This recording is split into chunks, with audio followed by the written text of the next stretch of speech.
est-ce que un docteur des matériaux nucléaires fait du chiffre? Est-ce qu'il gagne beaucoup d'argent? Bonjour mon petit, j'espère que tu vas bien et j'espère que comme moi tu as soif de réussite. Donc dans la vidéo d'aujourd'hui, j'ai fait venir un invité très spécial comme le veut la coutume. J'ai fait venir le docteur Djifon. Bonjour monsieur Djifon. Bonjour Valère. Déjà comment ça se prononce? Djifon. Djifon, ok, Djifon. Donc, le docteur Djifon, il est docteur en quoi déjà? En physique? En physique. Ok, physique quoi? Sciences de la matière, option matière condensée et nanosciences. Ouais. Donc voilà, bon, on aura peut-être le temps de revenir un peu plus en détail sur la signification de chacun des termes. Ok, d'accord. Est-ce que vite fait, le docteur Djifon peut se présenter, nom complet, âge, pays, village d'origine et bonjour en langue locale? Avec plaisir. Donc je suis, mon nom c'est Cheikh Djifon, prénom Ibrahim. Oui. J'ai 25 ans et 7 mois s'il faut faire la tête. Je suis originaire de la localité de Mantambom, oui, dans le village de Majenkoutou. Donc Majenkoutou, c'est un village de l'arrondissement de Malantoine, dans le Noun, oui, et donc de l'ouest. Ok. Et du coup, la langue qui est parlée, c'est le Bamoun. Le Bamoun, ouais. Le Shumam. Et bonjour se dit Mechache. Mechache. Ça dépend justement de qui tu t'adresses. Oui. Donc si c'est un noble, c'est à l'araignée. Oui. Donc, voilà. Et si c'est quelqu'un d'ordinaire, on dit Mechache. Mechache. Donc Mechache aujourd'hui de Fumban. C'est ça? Voilà. Voilà, du Noun. Mechache. Donc on va rentrer tout de suite dans le vif du sujet. Déjà, à quoi ressemble ton cursus scolaire, secondaire et puis maintenant académique? Alors, donc j'ai passé mon cursus primaire, oui, et secondaire à Malantoine, oui, donc proche de mon village, jusqu'à l'obtention du probatoire C, oui, en 2008, oui, à la suite duquel je suis allé en Fumban, oui, pour finir le cycle secondaire, notamment la terminale au lycée bilingue Sultan Ibrahim Joya, en Fumban. Donc en 2009, j'ai obtenu mon baccalauréat. Baccalauréat C. Baccalauréat C, mention, bien sûr, mention assez bien. Avec physique, maths, combien? Maths, physique, chimie, je me rappelle plus trop bien. Physique, maths, ça devait être quelque chose comme 16 et physique 16 ou 17 aussi. Propre. Propre. Alors, et du coup, tu continues à la fac? Comment ça se passe? Oui, donc après mon baccalauréat, j'ai opté pour une inscription à l'université de Yaoundé 1 en filière physique, où j'ai obtenu le L1, donc licence première année en 2010 avec une MGP de un peu plus de 3. 3 sur 4, pour préciser, c'est pas 3 sur 20. Hein, voilà. C'est major de la promotion. Ah. Et l'année suivante, j'ai eu le concours de l'école. Bon, déjà, vous étiez combien dans la promo à peu près? On était plus de 1000, je ne connais pas le chiffre exact. Mais donc major sur 1000 étudiants. C'est ça. C'est propre. Hein?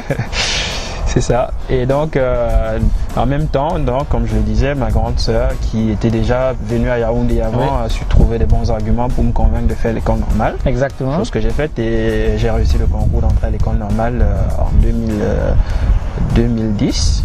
Donc l'année 2010-2011, j'étais au L1 à l'école normale où j'ai également eu une moyenne de 17,65 sur 20.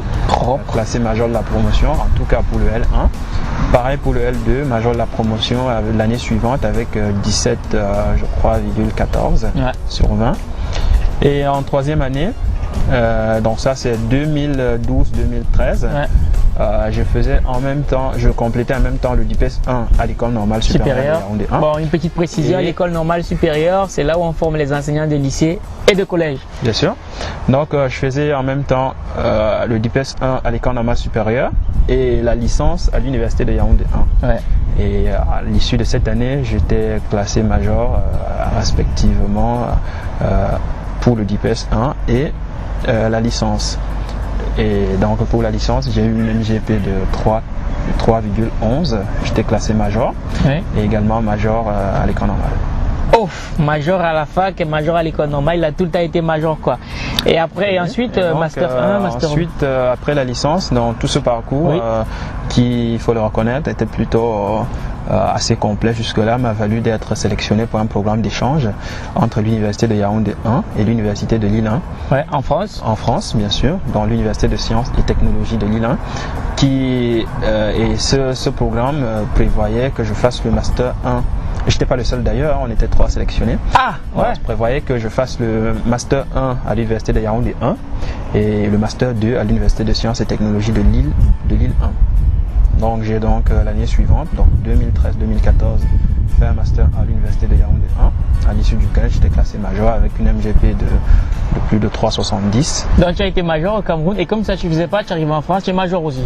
J'arrive à l'université de sciences et technologies de Lille 1, justement je suis aussi major, okay. Avec je crois 14,91 de moyenne sur 20. Et donc ce master-là, c'était un master de sciences de matériaux, ouais. Donc physique, sciences de matériaux. Et cela m'a valu d'être sélectionné pour un projet de thèse au commissariat à l'énergie atomique et aux énergies alternatives, donc le CEA. Et ce projet de thèse portait sur la qualification des combustibles nucléaires pour les réacteurs nucléaires du futur, donc de 4e génération. Tu es devant. Donc ça, on pourra peut-être après. J'ai accepté le projet de thèse.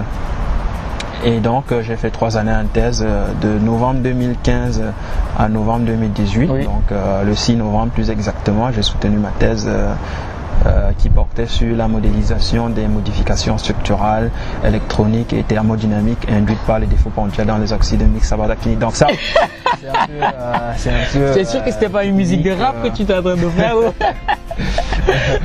Voilà, donc depuis le 6 novembre, ouais, je suis docteur. Officiellement docteur en ce machin truc, voilà. Physique, spécialité sciences de la matière, option matière condensée et nanosciences. Super. Et ma thèse portait sur les matériaux nucléaires. Nucléaire, bon, exactement. Déjà toutes nos félicitations parce que ça c'est un parcours de personnes braves. Hein. Donc, je tiens à préciser que, parce que sur les réseaux sociaux, il a été dit que tu étais compté parmi les plus jeunes docteurs en physique. Ouais, voilà, entre guillemets. J'ai vu de ça sur Facebook. Ouais. Ouais, par la page, je crois que c'était Camer 24, un truc comme ça. Cameroun, vert ou jaune. Ouais. Vert ou jaune, Camer 24. Ouais, voilà. Enfin, je sais plus. Bref, ça a fait un gros. Ouais, mais il faut quand même reconnaître que quand je n'avais carrément pas le facteur âge en tête quand je faisais ma thèse, donc j'étais un peu surpris de voir que mon nom circulait et aussi que j'étais le plus jeune docteur du Cameroun. Ouais. Ce qui se disait. Ils avaient mis 25 ans, 6 mois, je crois. Exact, oui, un truc comme ça, oui. Ouais, en fait, c'était 25 ans, 3 mois, si être exact. Si être exact, ouais, bon. Donc voilà, c'est arrivé. Et du coup, qu'est-ce qu'on ressent? Qu'est-ce que ça fait ça quoi comme... Par rapport à l'âge, j'ai pas une sensation particulière parce que pour moi, je tiens pas trop compte de l'âge. Je n'y pensais même pas. Donc, l'âge chronologique qui se compte au bout des doigts, 1, 2, 3, 4, 5 ans, c'est pas très important pour moi. Ouais. C'est pas un argument pour prouver quoi que ce soit. Je pense que le plus important, c'est l'âge mental qui définit d'ailleurs le quotient intellectuel. Je pense que lorsqu'on est mentalement mature, le reste c'est secondaire. Exactement, parce que c'est ce qu'on dit mon petit, aux âmes bien nées, la valeur n'attend point le nombre d'années. Alors, à note que là, tu es docteur aujourd'hui, ça c'est très bien, mais qu'avant il a fallu que tu passes le concours d'entrée à l'école normale supérieure. Exactement. De Yaoundé. Alors, déjà, quand tu le réussis, tu occupes quel classement? Alors, je suis entré à l'école normale supérieure étant 3e à l'entrée. Exact. 3e sur 60, je crois 60 places. 65. Oui, mais étant donné, il y avait à peu près, il y avait plus de 1000 candidats, quoi. Alors oui, pour la petite histoire, je n'étais même pas partant pour l'école normale. Hein. Donc, je voulais tranquillement poursuivre mes études à l'université. Ouais. Et c'est ma grande sœur qui s'était inscrite en histoire avant. Avec son fiancé, qui faisait également histoire à l'époque, ouais. Qui ont su me convaincre de la nécessité de passer par une école qui finalement avait un effectif assez réduit, donc qui facilitait le contact avec les enseignants et donc les conditions d'études. Je me suis donc présenté au concours. Plus exactement, ma grande sœur a fait les dossiers pour moi. Elle est juste venue me dire, bon, il faut aller déposer, viens, on y va ensemble d'ailleurs. et pour apposer la signature.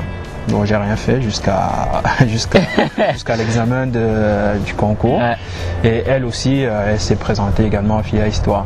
Ah, et donc là, j'ai fait le concours écrit et je l'ai obtenu. J'étais 3e à l'entrée. Propre, monsieur, propre. Et donc, parce que bon, il y a une question. J'aimerais juste que tu répondes par oui ou par non. Est-ce que tu as choco? Autrement dit, est-ce que tu as dû corrompre pour rentrer dans cette école?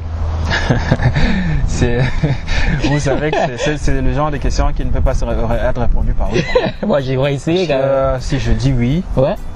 Les gens croiront vite. Si je dis non, ils n'y croiront pas du tout. Ouais. Donc c'est une question dont les Camerounais en général pensent que c'est oui. Mais la réalité c'est que c'est non.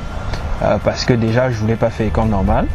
Je pense même pas que je pouvais avoir les moyens. Je sais pas combien ça s'achète, mais si c'est le cas d'ailleurs, je pense même pas que je pouvais avoir ces moyens là. Et encore que je voulais pas, c'était pas mon métier de rêve. Donc je suis arrivé là, je voulais pas le faire, je le fais, et je l'ai fait justement après. Et je pensais même pas réussir. Pour être honnête, j'étais convaincu que j'allais échouer, je ne vais pas passer le concours. Et donc ce sentiment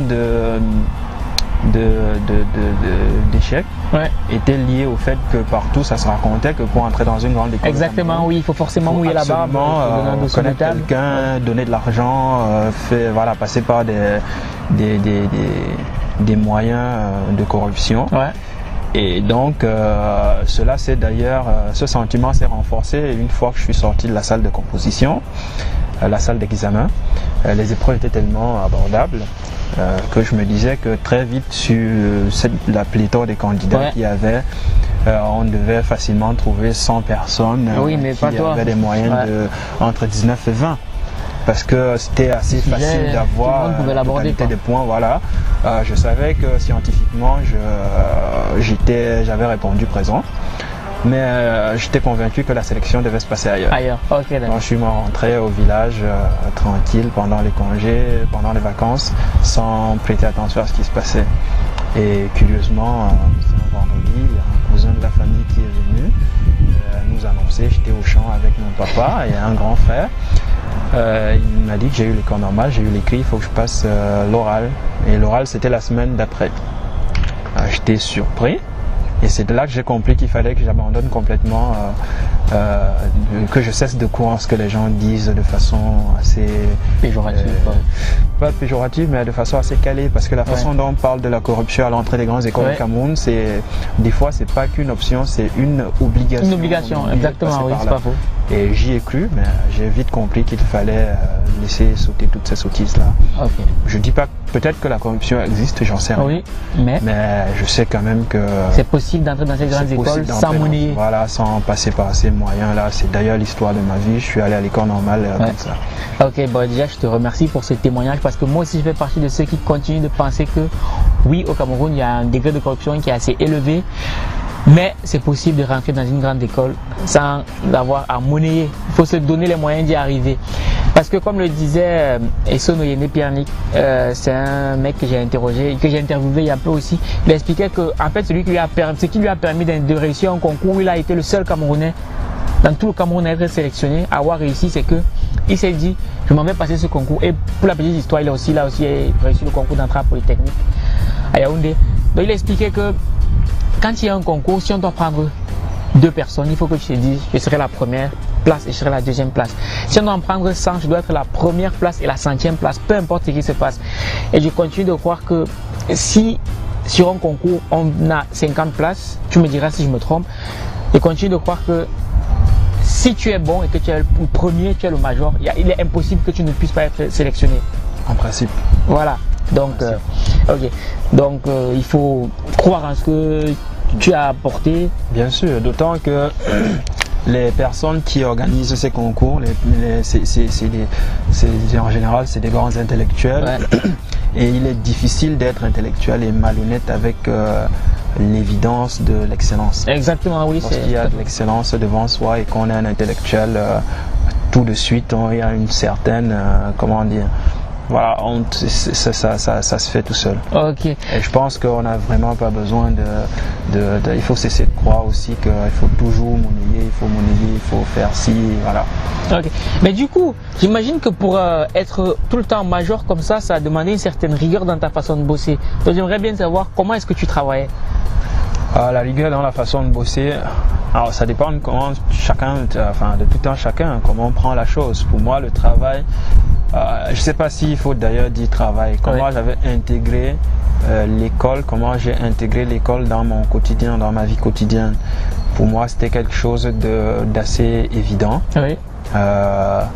Ça faisait partie de ta vie, quoi. Réviser mon cours était assez évident. Du coup, d'ailleurs, j'avais pas un emploi de temps d'études. C'était impossible que je rentre de chez moi avec un cours de mathématiques, une leçon de mathématiques, sans tout de suite m'assurer que j'avais bien compris toutes les notions qui étaient expliquées. Oui. Et donc, le travail supplémentaire, c'était d'essayer d'aller au-delà des notions qui étaient enseignées. D'accord. Donc, le tout se jouait en classe. Oui. Et la première révision le jour même. Donc ça veut dire qu'en classe tu essayais d'écouter un maximum. Le maximum, d'entrer dans le jeu de l'enseignant. Et après à la maison tu bossais. C'est ça. Le même soir quoi. Ah oui, le même soir je révisais le cours pour être sûr d'avoir bien. Ouais, mais justement, comment est-ce que tu fais pour rester aussi carré? Parce que on fait tous des études et il se trouve que avant le début de chaque année on s'est dit bon, cette année je vais être comme ci, comme ça. Chaque soir quand je vais rentrer je vais bosser mes leçons et tout. Mais sauf qu'au bout de 2 ou 3 semaines ça devient compliqué. Du coup, comment toi tu faisais pour rester ça, je pense que étudier devient compliqué lorsque c'est vu comme un travail. Ouais. Donc qui a une certaine pénibilité. Ouais. Et donc là on peut dire ce travail ça me fatigue, je le fais plus. Mais pour moi clairement c'était plus que ça, c'était pas du travail. Les études ça faisait déjà comme partie de ma vie. Ouais. Non, c'était pas toute ma vie, mais ça faisait partie de ma vie, de ce que je devais faire au quotidien. Je devais réviser, alors pas ouvrir un cahier et m'asseoir dessus, parce que honnêtement, pour moi ça ne servait à rien de revenir sur une notion dont j'avais la certitude d'avoir compris. Donc je l'intégrais et je pouvais le dispenser comme l'enseignant. Bon, c'était qu'il faut que je comprenne tout. S'il y a un truc que je n'ai pas bien compris, je dois le comprendre. Et pour moi, c'était assez simple. Et aussi, le fait de tenir et de ne pas vaciller au cours de son cursus, c'est aussi parce qu'on suit un programme académique. Moi, j'avais un programme académique, je savais ce que je voulais faire et j'avais conscience des défis à relever. Et donc, je savais que ça pouvait être difficile de relever ces défis-là. Et je m'étais préparé pour ça. D'accord. Est-ce que tu penses que tu as toujours eu le même objectif depuis quelle classe? L'objectif, vous voulez dire en termes de carrière? Oui, en termes de carrière. Bon, comme tout enfant, j'ai eu des clics pour certains métiers, je ne vais pas le cacher. Quand j'étais plus jeune, mes premières années au secondaire, je pensais être médecin. Ouais. Par la suite, quand j'ai découvert la physique en 4e, je voulais devenir pilote. Quand j'ai découvert la technologie, en gros, je voulais devenir pilote. Mais très vite, sur le conseil aussi de certains enseignants, parce que pour la petite histoire, il y a un enseignant de mathématiques en seconde qui avait prédit à peu près que je serais soit un grand médecin, soit un docteur en matière scientifique, en sciences dures. C'était un enseignant de mathématiques, mon prof de maths de seconde. Et donc quand je voyais les enseignants et aussi l'environnement, enfin ce que j'ai dû lire dans les bouquins par rapport aux inventions, l'impact de la recherche sur le développement de la technologie, et c'est là que j'ai eu un déclic pour la recherche scientifique. De la seconde en première, j'avais déjà 100 l'idée, mais en terminale définitivement ça s'est matérialisé. Je me suis dit, je vais rentrer à l'université plutôt que de faire une grande école et je vais faire de la recherche jusqu'à avoir un doctorat.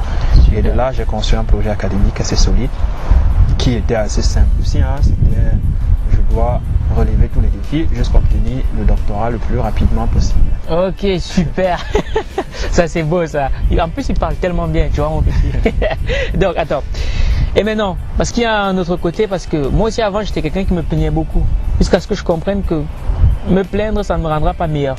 Du coup, qu'est-ce que tu penses de ceux qui se plaignent et qui par la suite ne réussissent pas forcément? Se plaindre oui, mais ça ne résout pas forcément le problème. Lorsqu'on se plaint, je pense que se plaindre c'est déjà un aveu d'échec. Oui.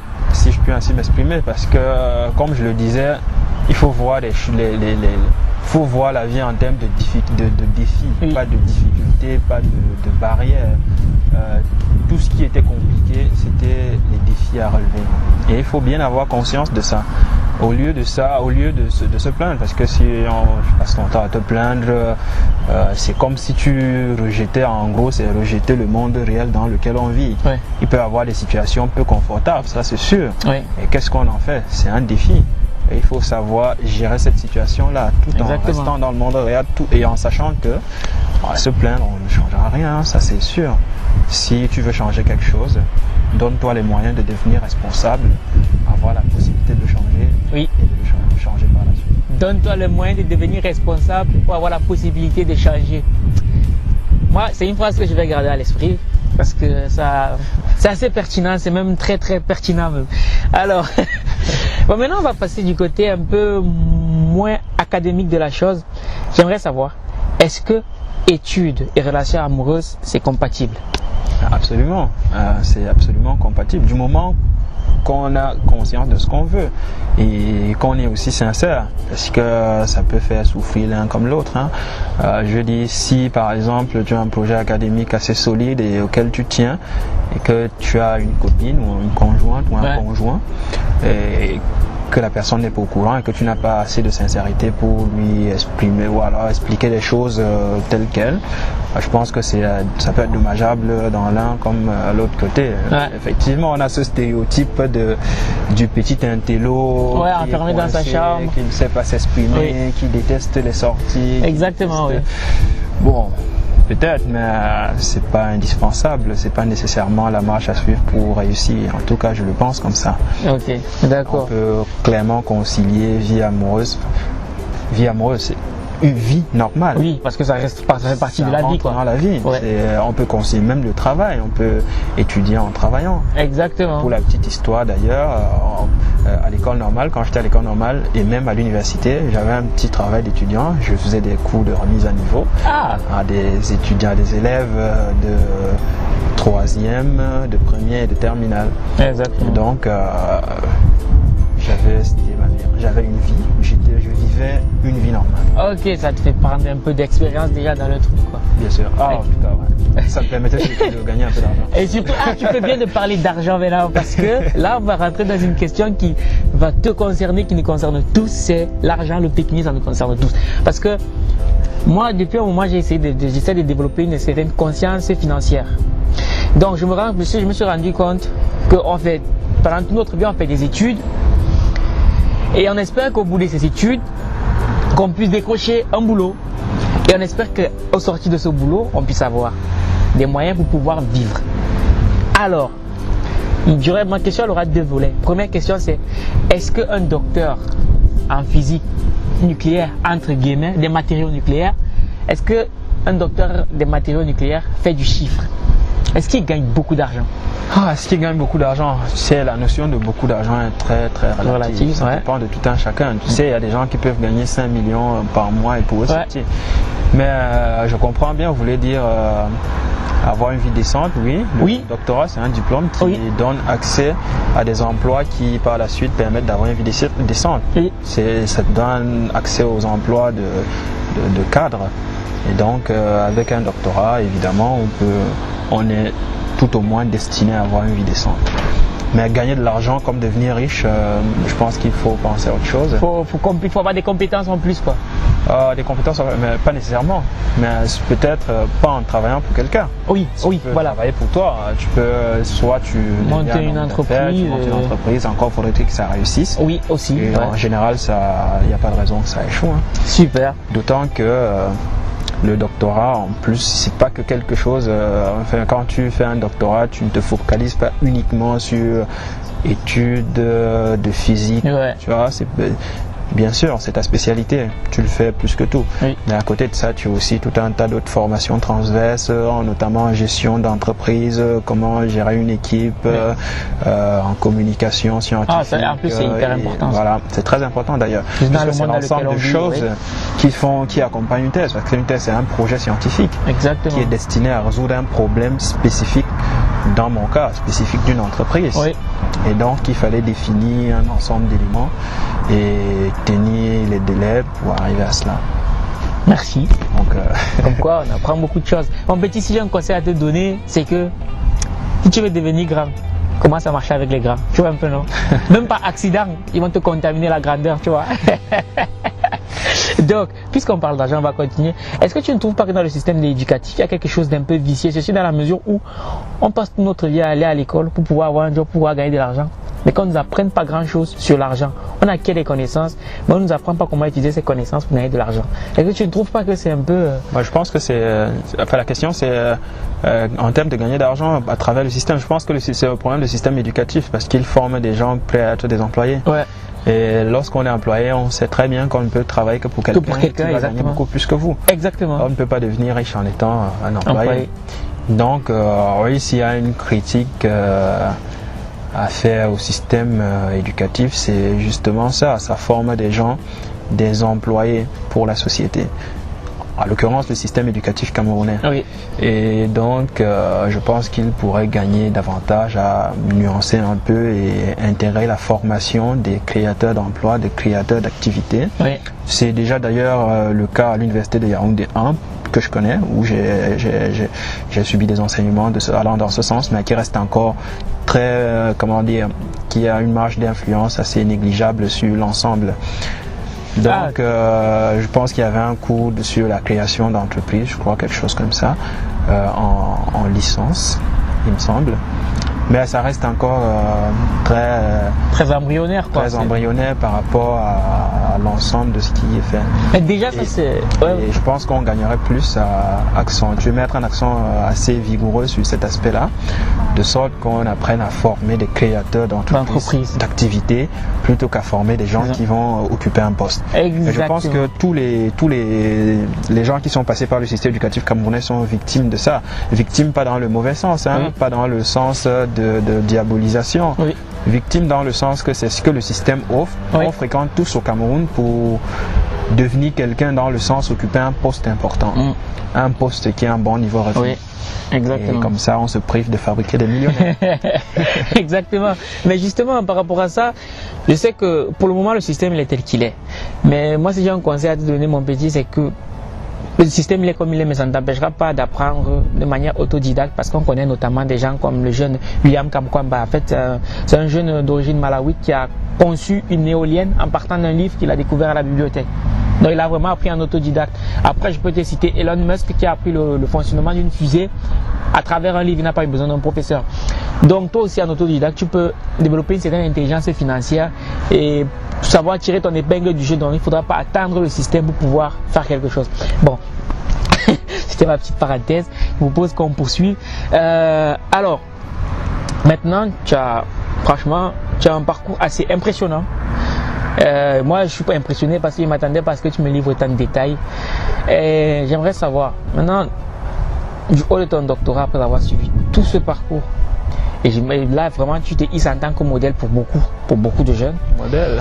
Oui, mais que tu le veuilles ou pas, même à ce moment, tu as cette position-là. Que tu le veuilles ou pas. Peut-être que toi, tu le vois pas comme ça, mais je pense que beaucoup de jeunes qui regarderont cette vidéo le verront comme ça. Et j'espère vraiment qu'ils le verront comme ça, autant avoir des modèles comme toi, parce qu'on en a besoin. Donc, qu'est-ce que tu pourrais leur donner comme conseil à un jeune qui vient d'avoir le bac et qui s'apprête à entreprendre des études académiques?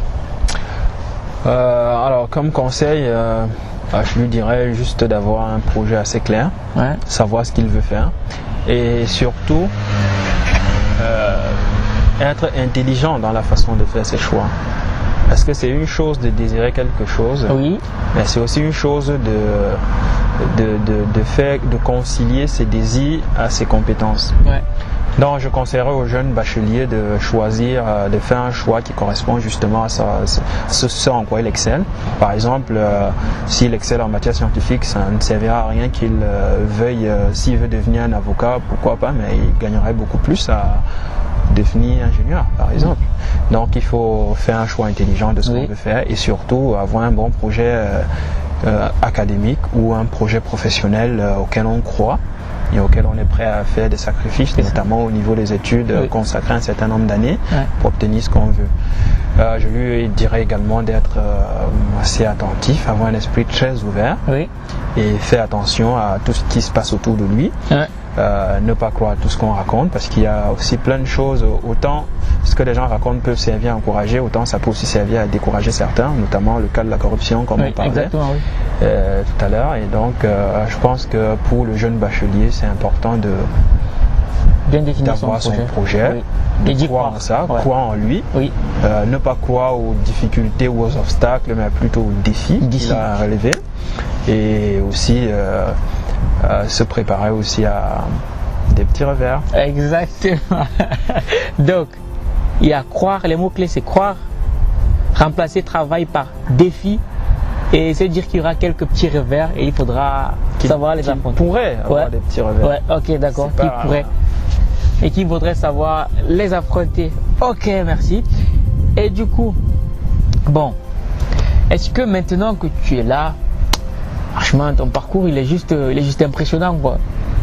Il est juste impressionnant et on a juste envie de dire bon, j'aimerais faire comme le docteur Giffon. Bon, on verra bien puisqu'on va arriver. Bon, est-ce que maintenant que tu as fini ton truc, quelle est ta vision? Quelle serait ta vision du monde idéal? Une société Une idéale. société idéale pour toi, ce serait quoi? Une société juste, Hein? beaucoup plus juste, où chacun aura sa place. Oui. Dans ici, la justice, c'est surtout que les gens partent sur le même point de départ, qu'on ne parle pas avec des inégalités. Si on prend le cas du Cameroun par exemple, on voit bien qu'il y a des régions ou alors des localités où l'accès à l'éducation est encore très compliqué. Ouais. Et même si il y a un établissement, on peut voir que l'état par exemple de l'établissement est assez pitoyable. Oui. Donc il y a ça. La justice sociale, justice sur, voilà, je vais dire qu'on est le même point de départ. Le monde idéal pour moi, ce serait un monde juste, Ok. où chacun récolte le fruit de son travail. Exactement. Moi aussi, je crois que ça ferait partie de mon monde idéal aussi, d'une certaine manière. Donc, mon petit, si tu as un monde idéal qui te vient à l'esprit, donc tu pourras le lâcher en commentaire. Et là, il y a une question qui me vient à l'esprit, je l'avais vraiment pas préparée, mais puisque notre truc est axé sur le succès, toi, au vu de ce qui se passe dans le monde, au vu de ton vécu, parce que j'imagine que tu as un peu voyagé, tu es allé au Canada, tu as fait le Cameroun, tu as été en France, tu as fait quel pays encore? Je fais l'Italie. L'Italie, ok. Et j'imagine que tu as rencontré beaucoup de gens. Selon toi, quelle est la différence que tu fais entre ceux qui réussissent et ceux qui échouent? À ton avis, c'est la différence, c'est quoi le détail qui change tout? Alors, le détail, réussir. Alors, réussir, c'est assez compliqué à dire. Oui, bon, on va dire sur le plan Si on académique. dit vraiment. sur le plan académique, Vraiment, réussir, échouer, je pense que ceux qui réussissent, c'est ceux qui croient en eux, en leur projet, ceux qui ont un plan dès le départ, Oui. ceux qui savent ce qu'ils veulent faire et qui se tiennent à ça. Exactement, oui. Également ceux qui savent appréhender le monde tel qu'il est, Oui, sans passer leur temps à s'en plaindre. ouais. Parce que se plaindre, comme je le disais au début, c'est un aveu d'échec. Donc il faut savoir, par exemple, que bon, je fais mes études au Cameroun, j'ai pas accès à Internet gratuit. Je vais pas passer mon temps à dire non, c'est j'ai pas possible, Internet. il fallait qu'une université ait la connexion Internet, parce que ça en fera que tu es retardé, tu vas te focaliser là-dessus et oublier l'essentiel. Donc Ouais. il faut vraiment se focaliser sur l'essentiel, savoir ce qu'on veut faire, se donner les moyens d'y arriver, et les moyens de relever le défi justement, et avoir conscience des défis qu'on a relevés. Exactement, c'est très pertinent ce qu'il dit. En gros, ça se résume à dire comment est-ce que je peux faire pour obtenir ce que je veux à partir de ce que j'ai. De ce qu'il y a. Exactement. Alors, maintenant qu'on arrive par... Si je peux me permettre, Oui, un bien mot, sûr. la persévérance Ouais, et la détermination. la détermination. Et voilà. Bon, on arrive presque au terme de cette interview. Il reste 2 questions. La première, ce serait la suivante. Pour toi, quelle a été la clé de ta réussite jusqu'ici? Parce que j'imagine que tu as beaucoup d'autres succès qui t'attendent derrière, mais jusqu'ici, qu'est-ce qui a été la clé pour toi? Qu'est-ce qui t'a permis Pour aller d'arriver jusqu'ici. jusque-là? Oui. Je reste toujours sur mon projet académique et peut-être ma personnalité. Je sais pas. Peut-être ça a forcément joué. Donc c'est le fait d'être calé sur mon projet. Ouais. Dès le début, à mon entrée à l'université, je savais que je voulais devenir docteur en physique. Et donc, je me suis tenu à cela. J'ai tout fait pour avoir toutes les chances de mon côté. Donc, être toujours le meilleur. Bon, ça m'a plutôt bien réussi. Ouais. Et aussi, le fait d'être déterminé, je voulais avoir mon doctorat assez vite parce que je détestais les échecs scolaires, académiques. Exactement. Et donc, j'ai donné j'ai mis toutes les chances de mon côté, en étudiant, en suivant des fois les conseils que les enseignants donnaient, en essayant toujours d'aller au-delà de ce qu'on attendait de moi, toujours d'ailleurs plus. de tous les étudiants. Toujours plus. Et voilà. Donc, je peux dire que cet état d'esprit-là, d'être fidèle, loyal à mon projet académique, d'être persévérant et déterminé. Oh, super. Fidèle, loyal, persévérant, déterminé, mon petit. 4 mots. Ça tient en 4 mots. Alors, bon, maintenant, est-ce que tu aurais un message à adresser? Ça peut être un merci, ça peut être un bonjour, bref, un message à adresser à quelqu'un, là, parce qu'on ne sait pas à quelles oreilles ça tombera. Quelqu'un de spécifique. Un message, c'est peut-être un bonjour à mes parents.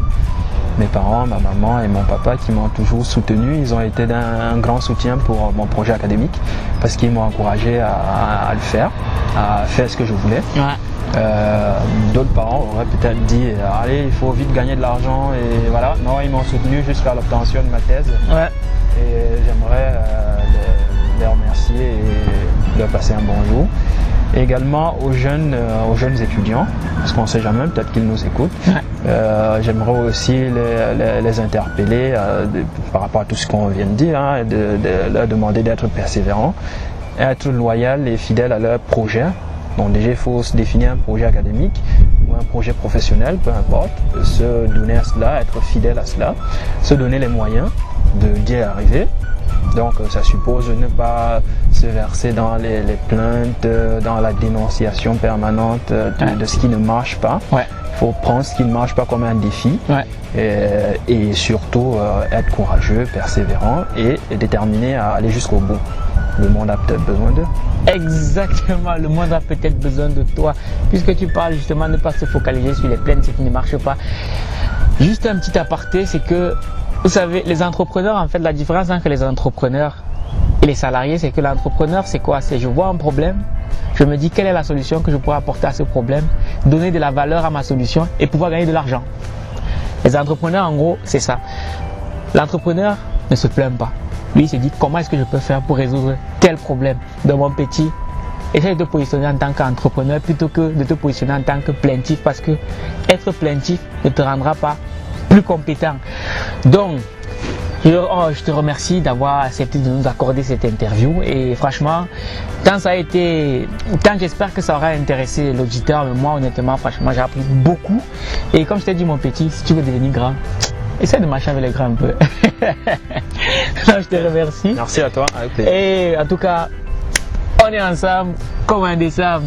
Mes chachous à tous mes frères Mamoun.